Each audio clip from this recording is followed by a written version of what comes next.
Le deuxième écueil, et le principal, on va dire, c'est essentiellement nous-mêmes.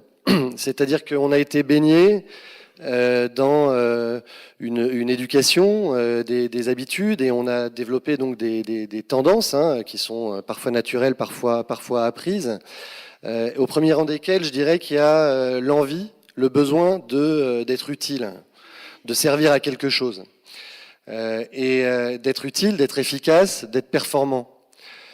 Et derrière ça, il y a toute une cohorte de croyances qu'on nous a bien souvent inculquées sur ce qu'il faut pour être utile et pour servir à quelque chose. Ces croyances, c'est il faut s'affirmer, il faut occuper le terrain, il faut apporter de la valeur ajoutée, il faut imaginer, proposer, faire adopter des solutions, il faut obtenir des résultats tangibles et rapides, etc., etc. Et ça, c'est tout un tas de choses dont il est très difficile de se libérer, qu'il est très difficile d'inhiber. Deuxième chose dont il faut essayer de se dépouiller et de se débarrasser, c'est la peur de l'incertitude et le besoin de contrôle.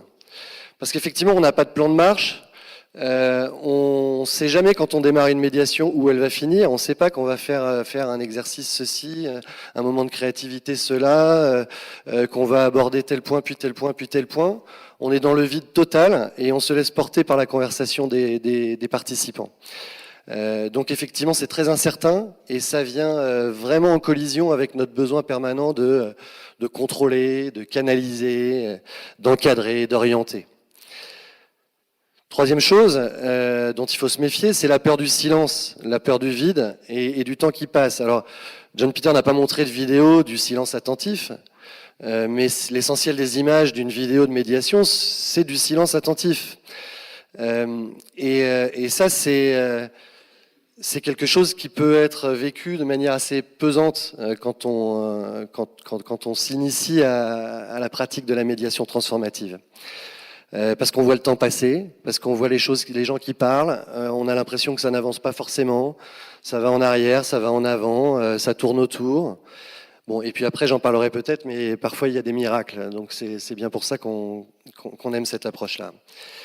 Et dernière chose dont il faut se débarrasser, c'est la peur de la colère, de son expression, la colère, la frustration.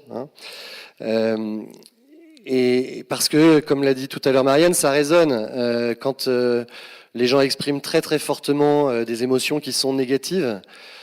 Forcément, ça ramène à soi-même. Ça vient se mélanger à la gêne qu'on peut avoir, de l'impact que l'expression de cette colère peut avoir sur l'autre participant. Il y a tout un tas de choses comme ça qui sont très très perturbantes.